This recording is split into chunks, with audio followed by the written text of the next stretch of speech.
do I buy cats? And like, if I do, they're just like around all of this delicate, expensive equipment all the time. It's like, I don't want to be liable for this stuff breaking. But cats aside, we don't have cats playing. We've got EJK versus Raze. It is a TVT, and the first map will be the tried and true, nice and safe and standard orbital shipyard. And we have spawning in the top right-hand corner of orbital shipyard. It's Team Gravity's EJK. And his opponent, spawning in the bottom left, we have got our yellow Terran, Raze. I love when they pick colors that stand out like yellow. It's so much easier. It's like, oh yeah, definitely yellow versus blue. And sometimes they're like, blue versus purple on creep. And I'm like, oh no, I don't know what's happening. It's like, there was a drop coming in. I couldn't see it because creep, and I hate it. Yellow, much more friendly. We've got over here the barracks coming down before the gas, leading me to believe that perhaps we'll have a quick command center from our Terran buddy Raze. We shall indeed see shortly. On the other side of the map, EJK going for a more comfy, more usual gas early, potentially into a Reaper. Oftentimes it is the way to go. It's one of those nice things, the Reaper expand. If you're a new player out there and you're like, what should I do? You should Reaper expand, because you get a Reaper, and they're fun and awesome, and also because you can see, and then you get to expand. All of those things are good. Do the good things. But yeah, so orbital coming in, and expansion nice and quick for Raze. So Raze will be the economic leader for the time being. Although there are things that EJK could do to come back from this. If the Reaper gets a few kills, that would be kind of a big deal too, but since I'm not the TVT expert, could you let me know maybe what EJK could do to maybe come back and harass with, or? Yeah, well, the cool thing is that there aren't really as strong, I feel, and I'm gonna get lambasted for this. I don't even know if lambasted is a word, but I'm gonna get crushed. Hard counters with build orders. Right now, I think that for the time being, for the most part, you can mitigate most of these things. So Raze is going for this, earlier expansion, but it's not that much earlier. It's just a slight edge, and as long as it doesn't get punished too hard, he'll be able to take that edge and perhaps, push it forward. But as you can see, EJK, staying pretty equal on the supply, going right into that factory. So this is going to be not quite like the game that we cast on this map previously with that very late expansion, like after the starport. This time that second gas is a little bit later, so all the tech will be a little bit later, and it's just a kind of middle of the road here for EJK. Yeah, we do have, we've got Hellion production going for EJK as well, so maybe he'll be able to get a little bit done with those. But overall, both players, looking like they're kind of wanting to build up to a little bit of a macro game here. Yep. Actually, look at that third CC. Raze going hard into that econ play. Both players have decided, even this Reaper is staying at home and was like, oh, okay, I scouted you. All right, I'm coming back. Just in case there are more Reapers. They're both like, all right, no rush, 50. And they shook on it. That's what the Reaper was there for. The Reaper wasn't really a combat unit. It was an ambassador. It just like moved forth and it was like, hey, guys, by the way, we're going to play this one out. Macro, Reaper, shake hands on it, good. And then went back home. So they're just going to be hanging out for a bit. Safety Cyclone coming out for EJK just in case the truce gets broken and Raze betrays the truce of No Rush 20. But we'll have to see. So Raze, he kind of sees an idea there with that scan of, what's going on there in EJK's base. He sees the Cyclone, knows about the tech lab on the factory, and kind of assumes right now that he's doing all right. So probably feeling pretty safe. Both players at this moment probably feeling pretty safe. Yeah, one thing to note right now is that EJK's tank production is non-existent, and Raze is moving up to 2 tanks already. So getting this higher tank count when we get more towards the mid game can become really important, and getting a lead on that is quite nice. And all this passivity is really playing into the hands of Raze, who went for the greedier opening. Not this, crazy greed, but just greedier than his opponent. Whenever there's passivity, the greedier player is going to get a little bit of an edge here.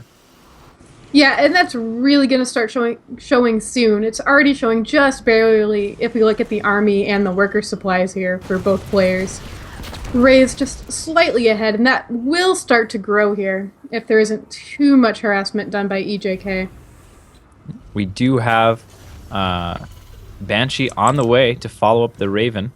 EJK in the past has been a meching player, and true to his style, to his roots, even though it's a bit unpopular right now, we've got 3 factories total for EJK, 2 of them in production. So we're gonna see the master of mech himself, EJK, see what he can do. EJK, by the way, he would go mech in every matchup in Heart of the Swarm. He would go mech against Protoss. Like, it was great. It was phenomenal. And love seeing it. So we did talk before about Cyclones and how we don't see them too much. This might be the time where we start seeing some of those higher Cyclone counts. It's definitely a possibility, as that sort of, there's a mech versus Zerg style that's sort of like a fast mech that's a lot of Hellions and Cyclones, and it's really mobile, and it's very unmechy in that way because you can move around with it and stuff. So who Sounds knows? like it could be brutal too. Yeah. I hate being Zerg and dealing with that. I always lose to it every single time. And it's very rare, so I don't have to, I'm just like, I'm not going to see that for like 20 games. I'm not even going to try to figure out how to beat it yet. Banshee got a few SCV kills before it died there, but now Raze knows, Banshees are a thing. They're out on the map. Maybe get a little bit more static defense in case another one appears. But at that same time, was a little bit of scouting that was done, at least with that Banshee at the same time. Yeah, absolutely. Raze getting the faster 3 bases up, but with that bit of harass, and based on the worker production choices of our opponent, of our 2 players rather, EJK is actually in the economic lead at this stage in the game. So very well done there. And it's a bit scary too, because generally speaking, the mech versus bio matchup, it's the mech player that's behind in supply, but they have a lot of cost efficiency, so they can make up with it. Right now, EJK has more workers, more army, and all this kind of stuff. And we do have, very cool, a triple tankovac attack here. Is slowly getting over to Raze's side of the map. Looks like he's gonna drop into the main, or no, right by the 3rd there. Getting some SCV kills, and I think at this moment, Raze had just lifted some of his units as well. Yep. Yeah, I got a couple drops in the north center side of the map right now, moving. And Raze is actually reacting by pulling his entire army away and making an attack. This may be a bit premature, but he's going for it here. I don't know if we can call this a base race because there's only 3 tanks in there. Looks like he should be able to clean it up with his rallies, but this is a pretty big force of, I think they've all stimmed once, bio, moving across the map over here, and thinking about moving into that sensor tower range. Actually, one Marauder is giving it all away. It was a little bit ahead, and like, oh yes, that's the whole army that's there.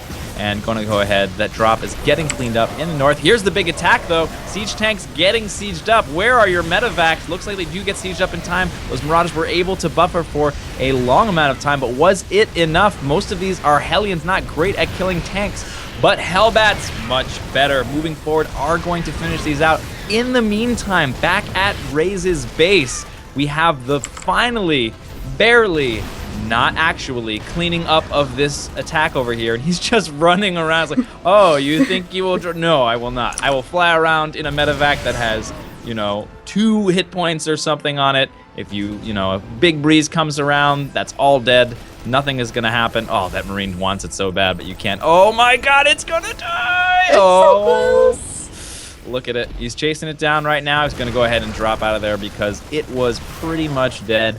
And we have a large force for EJK coming across the map at this point in time. Tanks and Vikings in productions. Blue Flame Hellbats pushing across with some tanks. Got a little pathing issues coming over from the other side. Yeah, and I mean, this force for EJK, if we look at the army supplies, for EJK, it's 96 to 50. So this is a pretty big army compared to Raze's. And Raze is going to have a pretty hard time defending this. Absolutely. The tanks are getting set up. The Hellions are just moving forward.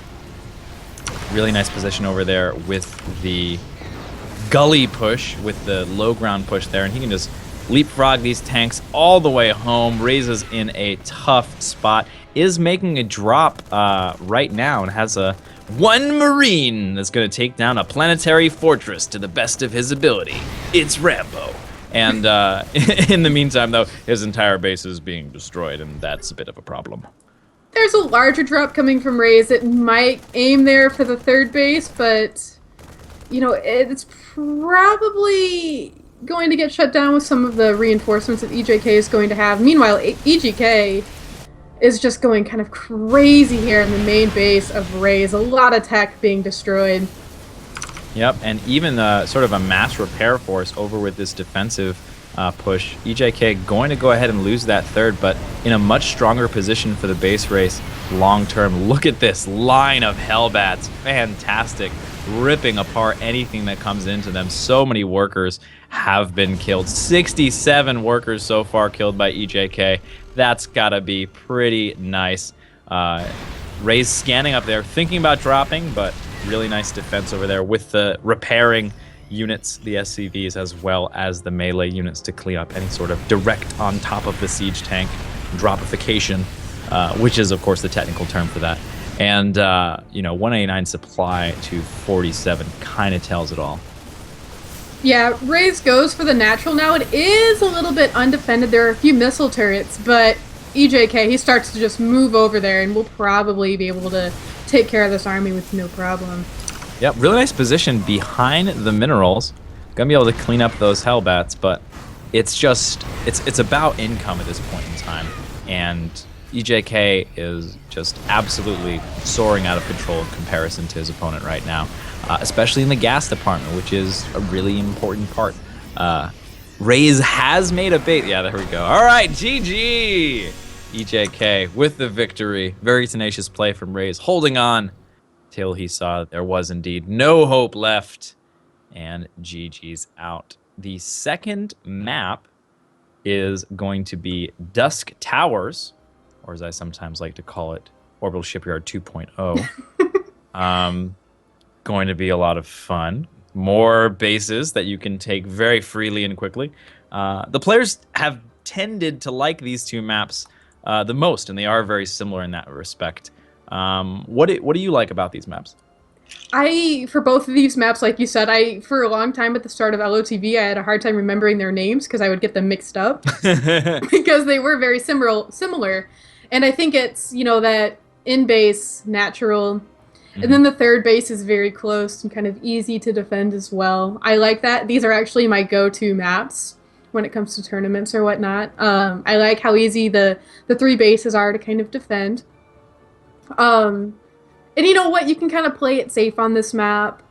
There's a variety of things you can do at the same time. Like I've tried different strategies, 2 base all-ins, macroing up onto third or fourth bases. There's a lot you can do on these maps. They're safer. And I think, I think everyone kind of likes these maps at this point. They're kind of the go-tos for everybody. Yeah. They're definitely the down the center of a line. Nothing too crazy. You don't have to adjust. It's not Orena or, Saras is huge. Orena is tiny. That other map's got tons of gold bases on it. I don't remember the name because it's not Central Protocol. It's the map with tons of 6 gold base map. Oh, Prion. Prion terraces, Prius terraces, all of the Toyota Priuses everywhere on the terraces map. But yeah, so we're going to go ahead and get pretty much directly into this. Will EJK mech again? I've got some money that he will. I think we'll probably see some mech as well. Well, I'm glad we're in agreement, and since no one else has microphones that come onto the stream, we have the ultimate power of saying what truth is at this moment in time. So we're going to go ahead and declare truth is mech for EJK. Spawning in the top